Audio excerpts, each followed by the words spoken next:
Добре дошли на всички, които искат да погледнат заедно с мен отвъд заглавията. Днес ви предлагам да разгледаме някои най-популярни фрази и думи на политиците и да поразровим, да видим какво се крие зад тях. Дали са искрени или пък носят някакво съвсем друго послание, което остава дълбоко под повърхността.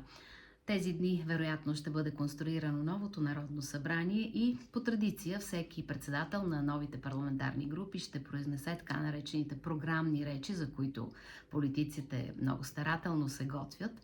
В тези речи те разказват за своите позиции, заявяват каква политика ще следват и какво поведение ще покажат в новия парламент.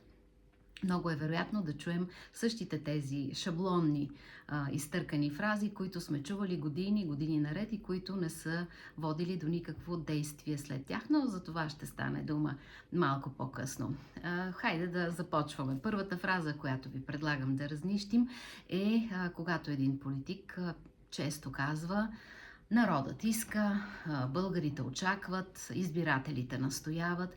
Това обобщаване и генерализиране на аудиторията обикновено е параван, зад който се крие най-обикновен страх на политика да поеме лична отговорност. Затова му е по-удобно да се скрие зад една такава фраза и да оправдае действията си с някаква имагинерна група хора, на която, видите ли, той знае емоциите, желанията и така нататък. Да, ние ги упълномощаваме, назначаваме ги на изборите да изпълняват определени задачи и да изразяват нашата воля, но очакваме от тях силен аз. Не егоцентризъм, разбира се, но силно лидерство. Да, в света в момента има криза на лидерството, има го и в България, виждаме го всички, такава е явно тенденцията, но все пак, когато човек дръзва да поиска от хората вот на доверие, да бъде в парламента, било като управляващ или опозиция,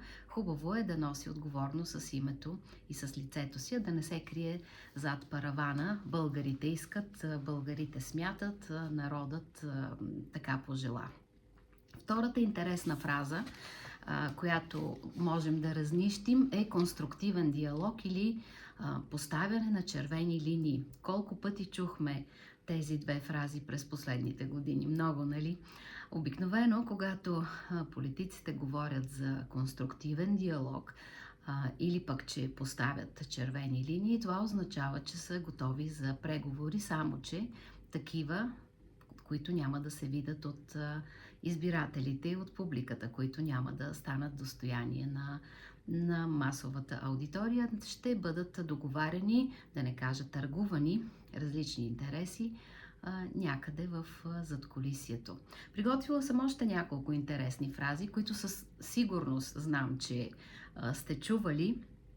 Да речем, ще работим в интерес на гражданите. Много пъти прозвуча тази фраза и по време на сегашната предизборна кампания.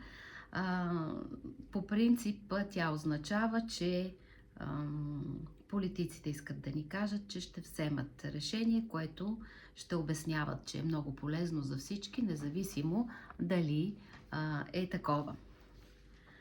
Въпрос на политическа воля. Още една много популярна фраза, която говори, че има някакво решение, но пък няма воля да се поеме някакъв политически риск. Интересна е фразата: ще търсим баланс между всички заинтересовани страни. Когато чуете нещо такова, трябва да знаете, че това означава, че партиите ще направят компромис, който на никого няма да се хареса, но пък са принудени да го приемат. Друга много интересна фраза: водим разговори на експертно ниво. Бъдете сигурни, като чуете такава фраза, че идеята е, никакви експерти няма да се събират, идеята е да се договарят решения извън публичния контрол. Много често политиците казват: о, ситуацията е сложна, този въпрос е сложен. Когато чуете да говорят така, трябва да знаете, че избягват конкретен отговор на въпроса, защото няма удобен за тях отговор. Т.е. въпросът е неудобен, темата е неудобна. Често казват, че са изоставили тяснопартийния си интерес, приели са трудно, но много необходимо решение. Например, така беше оправдавано въвеждането на еврото, че е много трудно, но е много необходимо това решение. Какво говори тази фраза? Говори, че решението е крайно непопулярно и ще създаде големи проблеми, но по някакъв начин те са принудени да го вземат и то ще бъде наложено, искат ли или не искат хората. И затова политиците казват, много е трудно, но трябва да вземем това решение. И още една любопитна фраза, която не носи смисъла, който вие чувате: ще има широко обществено обсъждане. Това означава, че решението отдавна е взето, но трябва да се симулира някакво обществено участие и за да се имитира някакъв обществен консенсус. Както виждате, не всичко е такова, каквото изглежда в политиката. Да не говорим за розовите балони, които политиците надуват по време на предизборната кампания и след това се пукат един по един.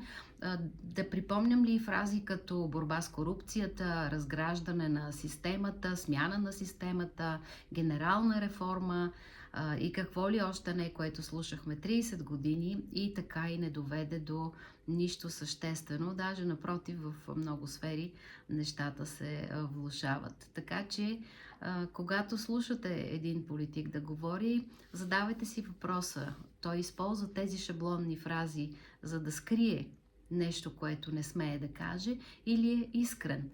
Това трябва да бъде вашето критично мислене, когато слушате и парламентарните речи след няколко дни, защото ще видите, че част от тези фрази ще ги чуем за пореден път. Надявам се да ви е било интересно. Следете канала, ако искате да участвате в нашата платформа на визионери и на хора, които търсят истината отвъд заглавията. Беше ми приятно да сме заедно в Легенда за бъдещето. Стойте будни!